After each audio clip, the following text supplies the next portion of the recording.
Saludos calurosos desde las tierras desérticas de Las Vegas, Nevada.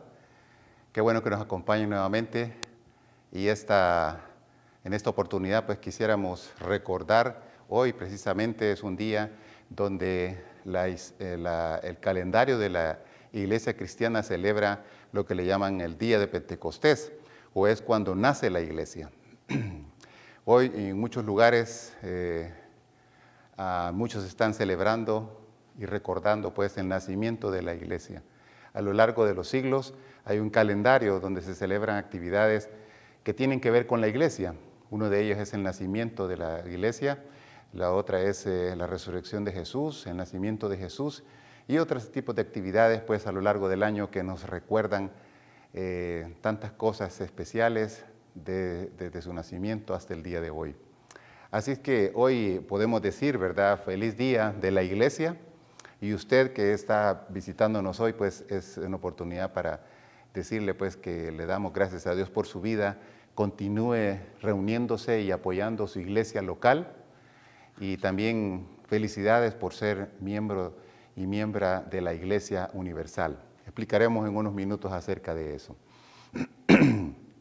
Pensando pues en este tema de la iglesia, en esta oportunidad pues me gustaría hablar sobre algunas cosas esenciales acerca de la iglesia. Son realmente 4 puntos pues de mi mensaje de hoy y quiero comenzar hablando sobre lo que no es la iglesia. La iglesia no es el edificio en donde un grupo de personas se reúnen. Muchas personas creen que la iglesia es el lugar donde se reúnen y realmente no. La palabra iglesia, hemos mencionado en otras oportunidades, pues viene de la palabra eclesía, del griego, que significa una asamblea o una convocatoria. Literalmente es llamados afuera. La raíz pues de esta palabra no se refiere a un edificio, se refiere a un grupo de personas. Es irónico que cuando usted le pregunta a la gente a qué iglesia asiste, usualmente ellos se refieren a un edificio. Pero en Romanos 16:5, Pablo dice algo muy interesante con respecto a eso. Vea lo que dice: saludad también a la iglesia de su casa.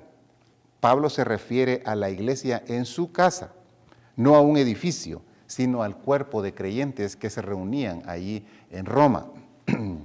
Entonces la iglesia realmente no es el edificio. Sí se entiende, ¿verdad? Cuando alguien se refiere a qué iglesia va uno, pensando en el lugar, ese es el templo. Pero también otra cosa que no es la iglesia no es un club social.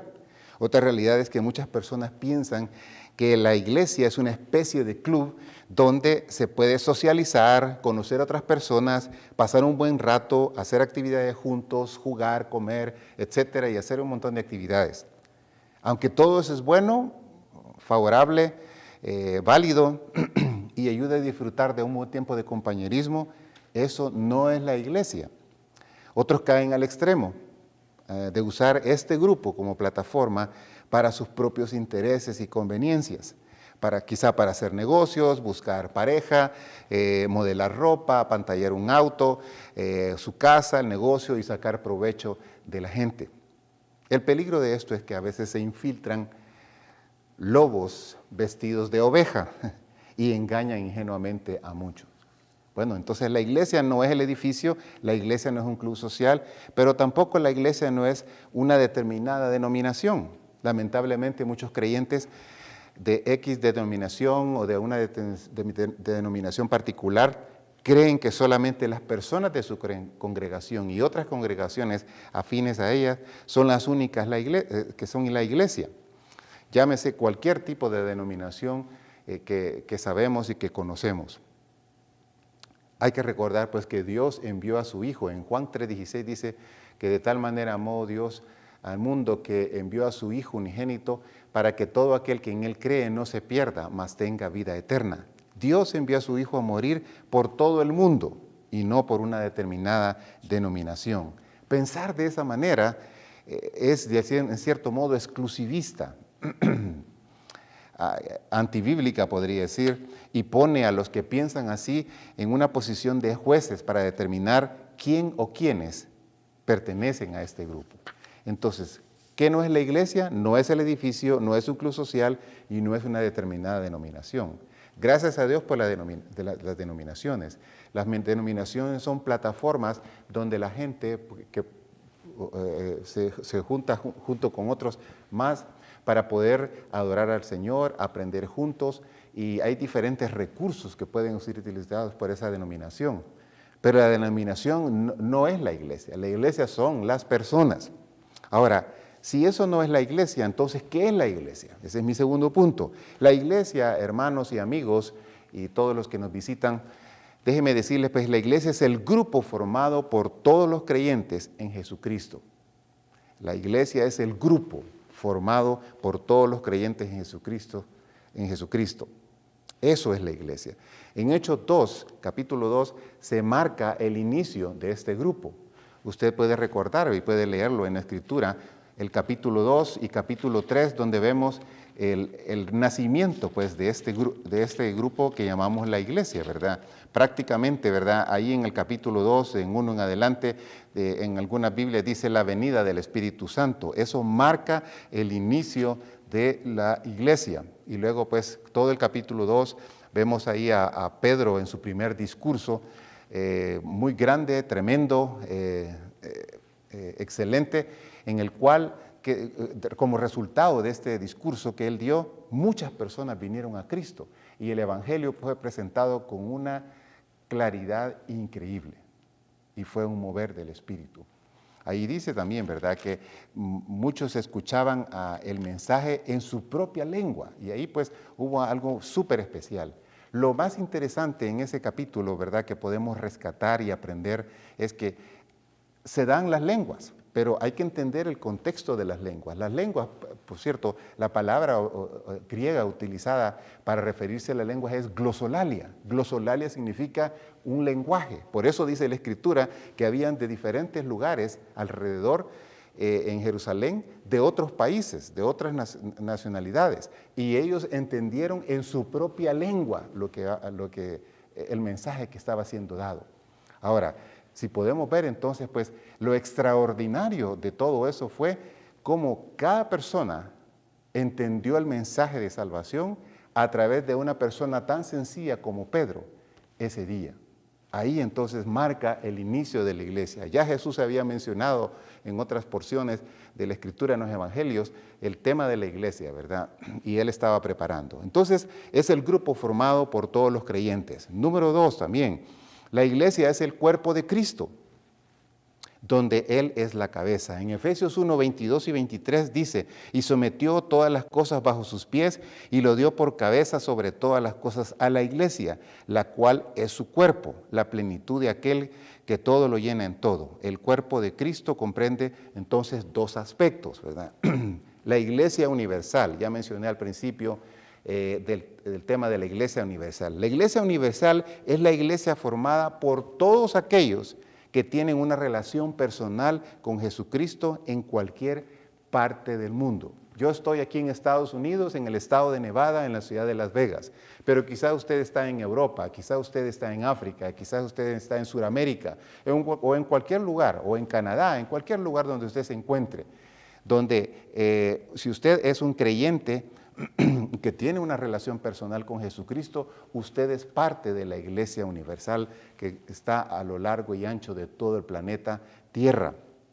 En 1 Corintios 12, 13 y 14 dice, porque por un solo espíritu fuimos todos bautizados en un cuerpo, sean judíos o griegos, sean esclavos o libres, y a todos se nos dio a beber de un mismo espíritu. Aquí vemos que cualquiera que ha depositado su fe en Jesús es parte del cuerpo de Cristo y ha recibido el Espíritu de Cristo como evidencia.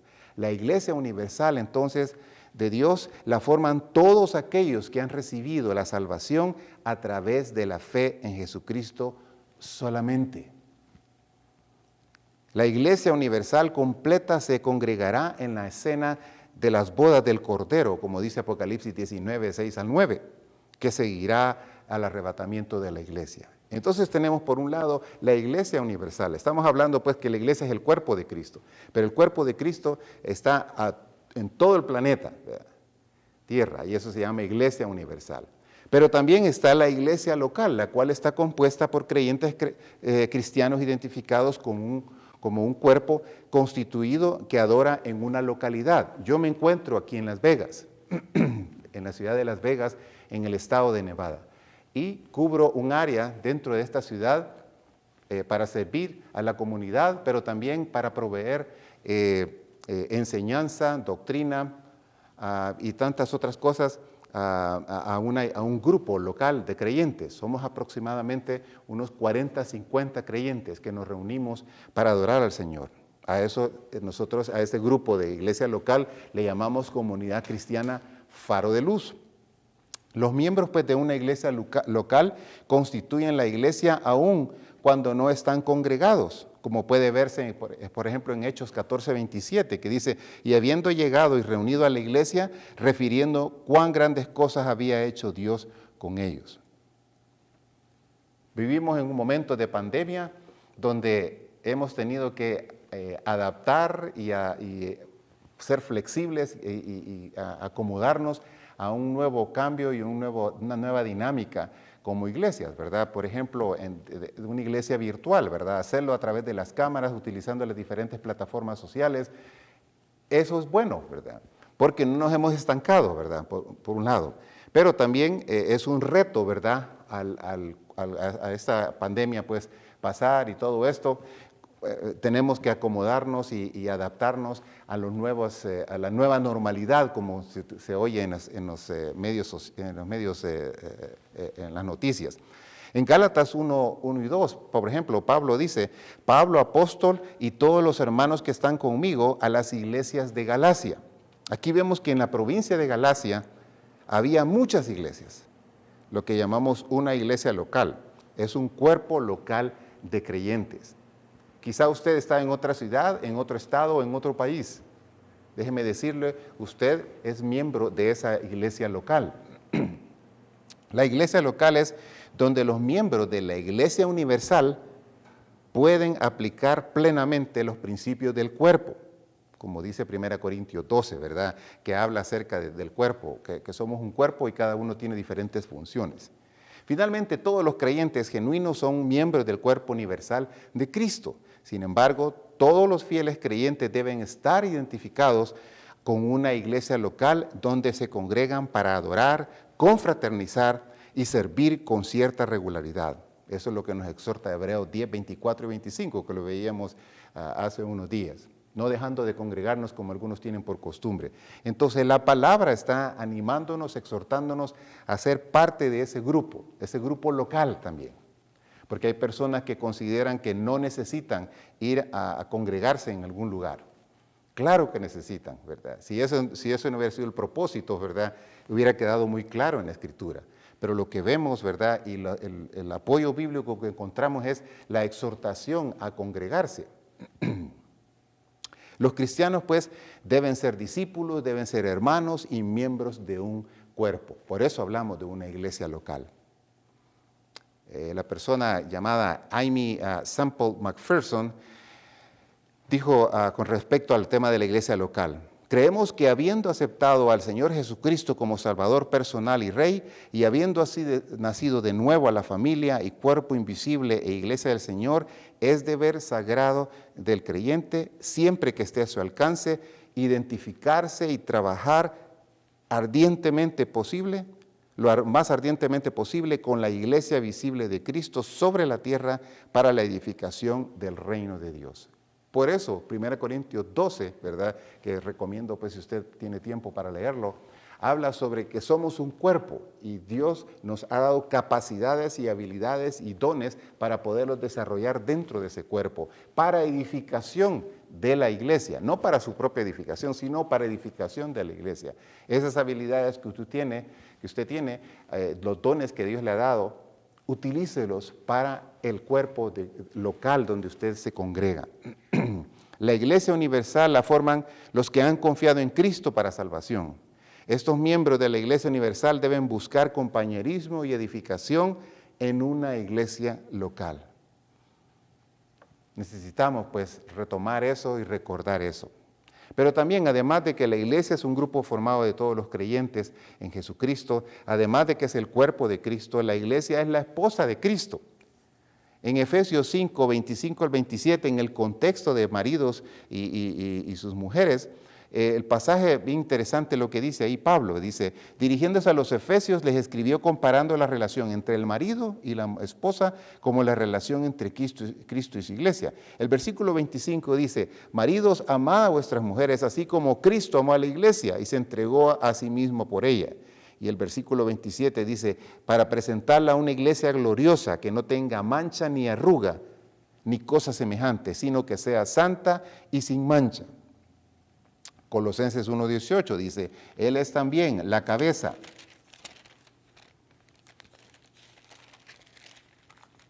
Él es también, dice, la cabeza del cuerpo, que es la iglesia. Y Él es el principio, el primogénito de entre los muertos, a fin de que Él tenga en todo la primacía. Y el último libro de la Escritura, en Apocalipsis 19, 7 y 9, dice, gocémonos y alegrémonos y démosle gloria, porque han llegado a las bodas del Cordero, y su esposa se ha preparado, y a ella se le ha concedido que se vista de lino fino, limpio y resplandeciente, porque el lino fino es las acciones justas de los santos. La cena de las bodas del Cordero. Y el ángel me dijo, escribe, bienaventurados los que son llamados a la cena de las bodas del Cordero. Y me dijo, estas son palabras verdaderas de Dios. Bueno, es un grupo formado de creyentes, es el cuerpo de Cristo, donde Él es la cabeza, es la esposa de Cristo, pero también es un organismo vivo, compuesto por miembros con diferentes funciones, llamados por Dios para cumplir una o varias tareas. En 1 Corintios 12, 27 al 31, es interesante lo que dice el apóstol Pablo ahí. 1 Corintios 12, 27 al 31, dice de la siguiente manera, vosotros pues sois el cuerpo de Cristo y miembros cada uno en particular. Y a unos puso Dios en la iglesia, primeramente apóstoles, luego profetas, los terceros maestros, luego los que hacen milagros, después los que sanan, los que ayudan, los que administran, los que tienen don de lenguas. ¿Son todos apóstoles? ¿Son todos profetas? ¿Todos maestros? ¿Hacen todos milagros? ¿Tienen todos dones de sanidad? ¿Hablan todos lenguas? ¿Interpretan todos? Procurad pues los dones mejores, mas yo os muestro un camino aún más excelente. En ese contexto, Pablo está exhortando a la iglesia de Corinto a recordar, obviamente, los dones, ¿verdad? Que somos un cuerpo y cada uno tiene diferentes funciones. No podemos solamente hablar de un don y especializarnos solamente en un don y olvidarnos del resto. Lo que Pablo está diciendo es, cada uno es diferente. Yo puedo tener el don de enseñanza, quizás alguien puede tener el don de administración, alguien el don de servicio en mi grupo. Yo no puedo esperar que la otra persona haga el don de enseñanza como yo lo hago si esta persona ha sido llamada, tiene un don diferente. Y lo mismo esta persona acerca de mí. Y lo mismo cada iglesia no puede esperar lo mismo que otra iglesia haga o que otra iglesia se especialice en un don. No, si no estamos no estamos buscando realmente el apoyo bíblico, ¿verdad? Lo que dice la Escritura aquí. Pero Pablo termina diciendo, procuren todo eso, pero yo les mostraré un camino más excelente. Y el capítulo 13 pues habla sobre el tema del amor. Entonces, es un organismo vivo. Lo que quiere decir esto, hermanos, es que hay personas que componen el cuerpo de Cristo y hay personas que forman ese organismo vivo. O sea, la iglesia, cuando desarrolla sus dones, ahí muestra que está viva, que está actuando, que está sirviendo, utilizando las habilidades y dones que Dios le ha dado.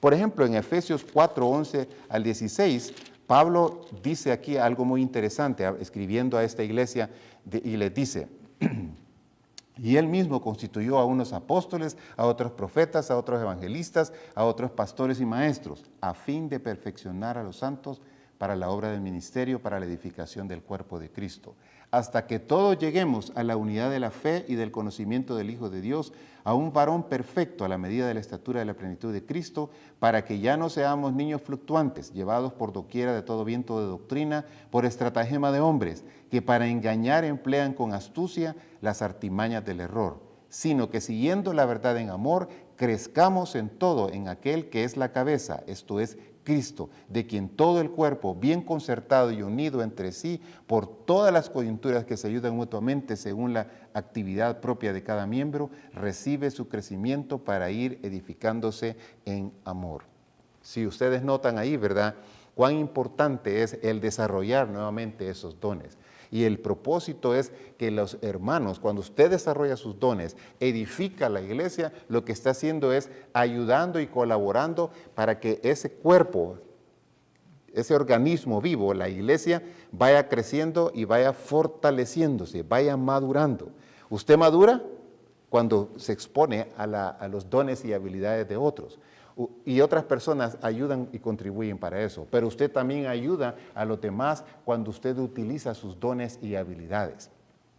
Muy bien, entonces hemos visto, ¿verdad?, que la iglesia no solamente es, que lo que es la iglesia es un grupo formado por creyentes, es el cuerpo de Cristo, es la esposa de Cristo, es un organismo vivo, pero también es una casa espiritual hecha de piedras vivas. Antes de que alguna persona pueda ser puesta en Cristo, Cristo su fundamento, y ser hecha una piedra en tal casa, debe creer de todo corazón que Jesucristo es el Hijo de Dios. Lo que quiere decir esto, hermanos y amigos, es que la iglesia no es un edificio hecho de ladrillos, o de piedras o de madera, es una casa espiritual. El apóstol Pedro, el mismo que habló en capítulo 2 de Hechos, dice lo siguiente en 1 de Pedro 2, 5 y 6. Y ustedes son las piedras vivas, le voy a leer en la Nueva Traducción Viviente, con las cuales Dios edifica su templo espiritual. Además son sacerdotes santos, o sacerdocio santo, por la mediación de Jesucristo. Ustedes ofrecen sacrificios espirituales que agradan a Dios, como dicen las Escrituras.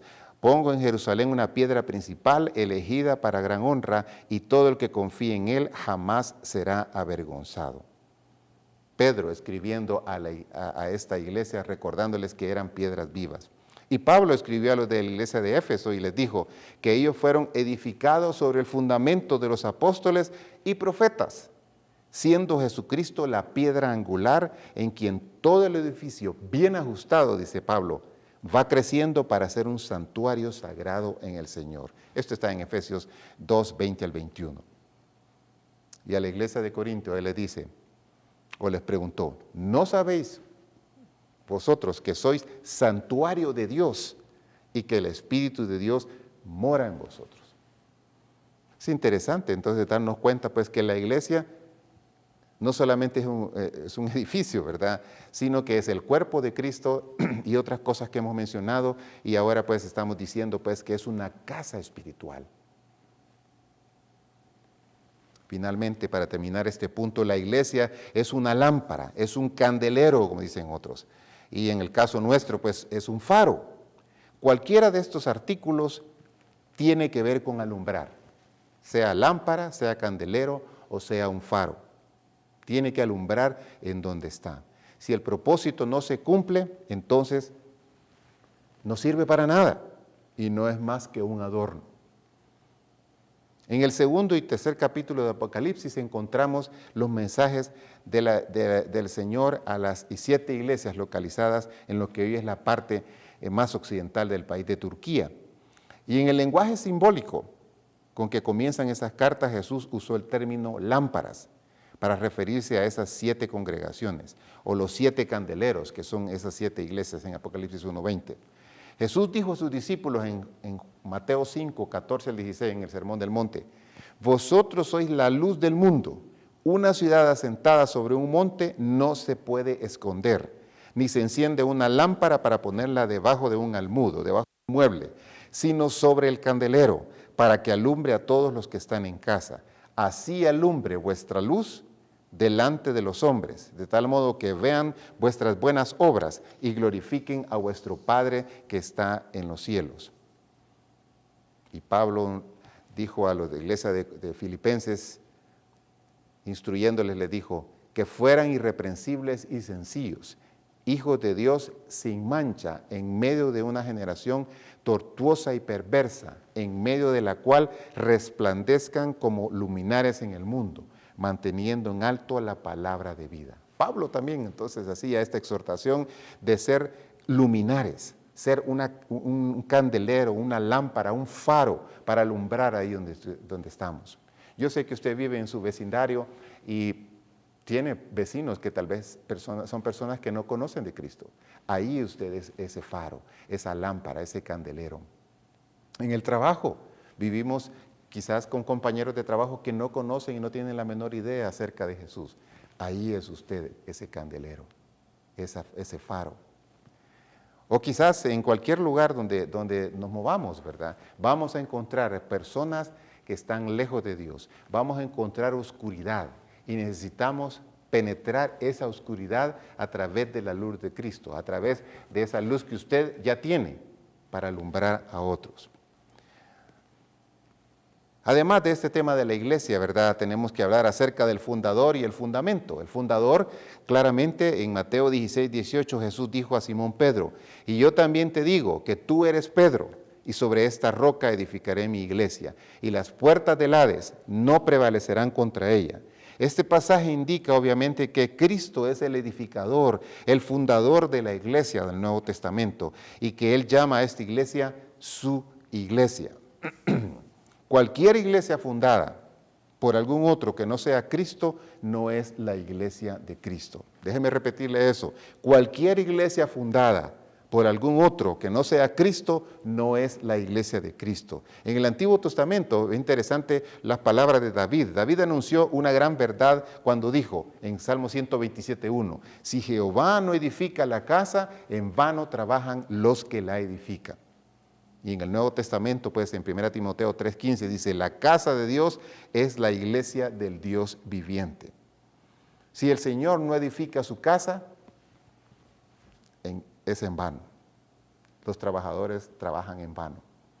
Nuestra iglesia, si no edificamos en el Señor y si no es el Señor el que la sostiene, en vano es todo esfuerzo que nosotros hagamos. En vano es todo esfuerzo de ahí esa iglesia local donde usted se congrega, si no está amparada y basada y cuyo fundamento y fundador es el Señor. Bueno, Jesús claramente pues lo dijo, ¿verdad? Nadie pues debería ser miembro de una casa espiritual o iglesia iniciada por un hombre. Uno debiera ser miembro de la iglesia establecida por Cristo. Obviamente Dios utiliza personas para ayudar en fundar una obra. Conocemos esa terminología, ¿verdad? Para iniciar una nueva obra. Pero al final quien sostiene la obra es Dios. No es usted, ni soy yo, es Dios el que sostiene la obra. Pablo decía, ¿verdad? A la iglesia de Corinto les decía, yo sembré, Apolo regó, pero el crecimiento lo da Dios. Al final de cuentas es Dios el que sostiene la obra. Bueno, el fundador es Cristo, pero también Cristo es el fundamento también de esa construcción, de esa edificación. Cristo pues no solamente es el fundador de la iglesia, sino también el fundamento de la iglesia. En la misma declaración en Mateo 16, 18, Cristo dijo a Simón Pedro, sobre esta roca edificaré mi iglesia, sobre esta roca edificaré mi iglesia. ¿Cuál era o es la roca en la que fue establecida la iglesia de Cristo? Es el hecho cimentado porque Pedro justo acababa de reconocer. O sea que Jesús es el Cristo, el Hijo del Dios viviente. Y Mateo 16, 16, ahí mismo dice Pedro, dijo a Jesús, tú eres el Cristo, el Hijo del Dios viviente. Enseguida de esta declaración Jesús le respondió y le dijo que él edificaría su iglesia. La roca no era el apóstol Pedro, como se ha enseñado en algunos lugares. La roca no era el apóstol Pedro, ni ningún otro hombre. Más bien era Cristo y su relación divina con Dios. El hecho de esto, ¿verdad? Pablo lo deja claramente cuando dice, nadie puede poner otro fundamento que el que está puesto, el cual es Jesucristo. 1 Corintios 3:11. Cuando la iglesia, cualquier iglesia, edificada sobre algún otro hombre o sobre alguna doctrina religiosa especial o alguna forma de gobierno no bíblica, está edificada sobre un fundamento incorrecto y no permanecerá. La iglesia establecida por nuestro Señor fue edificada en Él, en el hecho de que Él es el Hijo de Dios. Es por eso que cualquier persona que llega a ser miembro de la iglesia debe confesar su fe en Cristo como el Hijo de Dios, como dice Hechos 8:37. Es un gran privilegio ser miembro de la iglesia de Cristo, que Cristo estableció y de la cual Él es el fundamento. Cuando la vida aquí en la tierra llegue a su fin, uno puede gozar de vida eterna en los cielos siendo un miembro fiel del cuerpo de Cristo. Pero tengamos mucho cuidado, y usted que, amigo oyente, es peligroso ser miembro de alguna otra iglesia no fundada por Cristo ni establecida por Él.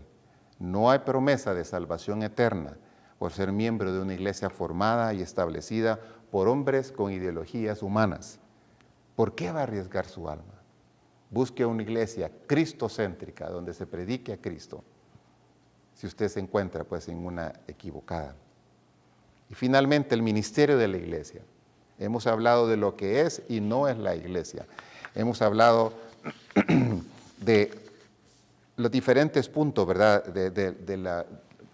Cómo está representada la iglesia. Y en este último punto pues vamos a ver el ministerio de la iglesia. ¿Qué tiene que hacer la iglesia? Lo que no es, lo que es, y ahora pues, ¿cuáles son los principales papeles que la iglesia representa o que hace? Aquí, déjeme darle algunos de ellos. Uno es proclamar las buenas nuevas de salvación. Esa es tarea de la iglesia. La iglesia cumple una misión de primerísima importancia, como es presentar el evangelio de Jesucristo, el Salvador, a los pecadores. Prácticamente pues en Mateo 28, 19 y 20, ahí el Señor instituye lo que se llama la Gran Comisión, donde Él encarga la tarea evangelizadora, encarga la tarea discipuladora a la iglesia, no al pastor, a la iglesia en general. Cuán importante entonces es proclamar las buenas nuevas de salvación. Y se pueden hacer de diferentes métodos, ¿verdad? Existen una cantidad de métodos para poder presentar el evangelio. Lo importante no es tanto el método, lo importante es la esencia del mensaje que se va a entregar. Posiblemente un método no funcione en cierto lugar y estamos de acuerdo, pero puede ser que funcione en otro lugar.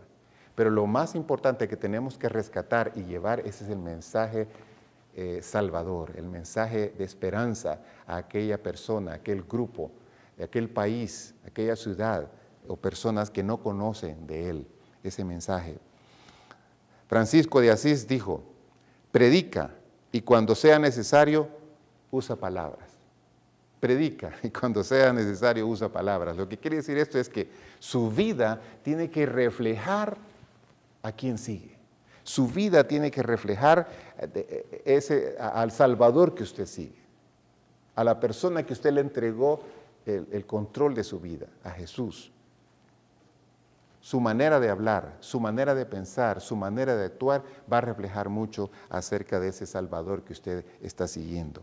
Pero no solamente proclamar las buenas nuevas de salvación, es discipular a los recién convertidos y cristianos en general. Es deber de la iglesia equipar a todos los creyentes instruyéndoles en los principios fundamentales de la palabra de Dios, como en sus partes más profundas. Por eso hacemos estudios bíblicos, por eso estudiamos la palabra, por eso predicamos la palabra, por eso animamos al creyente a buscar cómo crecer en su vida cristiana. Aquí pues se conjugan, ¿verdad?, el ministerio pastoral con el didáctico o del maestro. Pero necesitamos pues cada uno hacer nuestra parte. Usted necesita hacer nuestra parte. Yo no puedo provocar en usted hambre por la palabra de Dios. Yo no puedo provocar sed en usted por hambre y sed de Dios. Es Dios el que puede provocar eso. Es el Espíritu Santo que puede provocar eso. Si usted no tiene hambre y si usted no tiene sed, entonces hay un problema de actitud, un problema de voluntad, donde necesita usted buscar a Dios y decirle, Señor, dame hambre de ti, dame sed de ti. Tercera cosa, robustecer la comunión fraternal. La iglesia es la gran familia de Dios extendida por todo el planeta. De ahí pues que una de las razones apremiantes para la realización de reuniones como iglesia, además de la adoración comunitaria y la exposición de la palabra de Dios, sea la de una mayor compenetración de hermandad cristiana. Por eso se hacen actividades dentro de la iglesia, para confraternizar con otros, para robustecer esa parte, porque la familia, la iglesia se convierte en su familia. Entonces ese grupo es su familia, sus hermanos, mis hermanas, se convierten en ellos. Entonces, además de proclamar, discipular, robustecer, también adorar a Dios de manera individual y colectivamente. Es parte del ministerio de la iglesia. Esta es la razón de ser y la más alta vocación de la iglesia. La adoración a Dios envuelve la vida entera y constituye la marca distintiva de los verdaderos seguidores de Cristo. Las palabras de Jesús a la mujer samaritana decía, la adoración debe ser en espíritu, es decir, una adoración personal, libre de toda restricción impuesta por el tiempo y el espacio o cualquier estereotipo religioso. Pero también debe estar basada en la verdad, en contraposición pues con la mentira, con el engaño y la herejía, así como con la verdad, la Escritura. Además, otro ministerio, pues, es celebrar juntos las ordenanzas, ¿verdad? 2 son las ordenanzas que el Señor comisionó a la iglesia. Estas son el bautismo y celebrar la mesa del Señor, o la Santa Cena, instituida por el mismo Jesús. Ambas son de carácter puramente solidario y conmemorativo. Solidario porque hay una identificación virtual con Jesucristo en su muerte, sepultura y resurrección, y conmemorativo pues no comportan ninguna experiencia mística, sino que son recordatorios, emblemas, memorias vivas de la obra redentora de Jesucristo. Obviamente pues seguimos la fórmula trinitaria, ¿verdad?, que aparece en Mateo 28, 19, bautizándolos en el nombre del Padre, del Hijo y del Espíritu Santo. Y 1 Corintios 11, 26 nos anima sobre este tema diciendo, así pues todas las veces que comiereis este pan y bebiereis esta copa, la muerte del Señor anunciáis hasta que Él venga. El ministerio de la iglesia, proclamar las buenas nuevas, discipular a los recién convertidos, robustecer la comunión fraternal, adorar a Dios individual y colectivamente, celebrar juntos las ordenanzas y finalmente servir al cuerpo de Cristo y a la comunidad. Jesús mismo marcó la pauta cuando dijo, mas entre vosotros no será así, sino que el que quiera hacerse grande entre vosotros será vuestro servidor. Mateo 20, 28. Y Marcos 9, 43 al 45 dice, pero no será así entre vosotros, sino que el que quiera hacerse grande entre vosotros será vuestro servidor, y el que de vosotros quiera ser el primero será siervo de todos, porque el Hijo del Hombre no vino para ser servido, sino para servir y para dar su vida en rescate por muchos.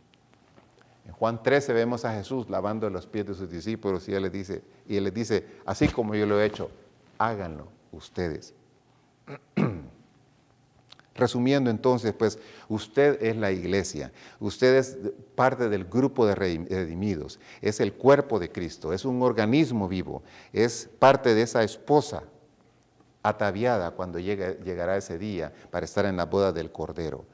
La casa espiritual, usted es ese faro, esa luz, ese candelabro, esa luz, esa lámpara que necesita Dios usar ahí en el vecindario, en el trabajo, donde usted se mueve. Recuerde, Cristo es el fundador y el fundamento de la iglesia. Apoye la iglesia cumpliendo su ministerio y apóyela de diferentes maneras, asistiendo a la iglesia, participando de las actividades de la iglesia, dando para la iglesia, involucrándose en el servicio de la iglesia.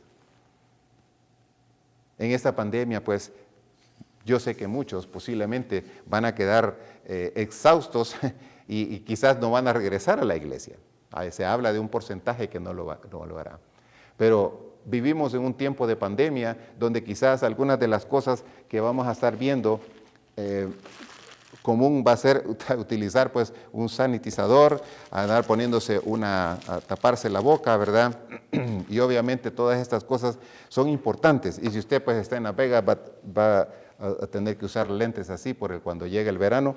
Pero déjeme decirle cuán importante es que usted no se deje, más bien animarle a que no deje de congregarse, que participe de las actividades de la iglesia, obviamente a su debido tiempo y respetando pues los asuntos de salud y los diferentes protocolos ahora con este asunto de los cambios por la pandemia. pero será un gusto poderle ver nuevamente y será un gusto que usted también apoye a su iglesia donde esté usted, en cualquier lugar del mundo. Que Dios le bendiga y si podemos servirle en algo, aquí estamos a la orden, puede escribirnos, a llamarnos a la información que aparece al finalizar. Que Dios le bendiga.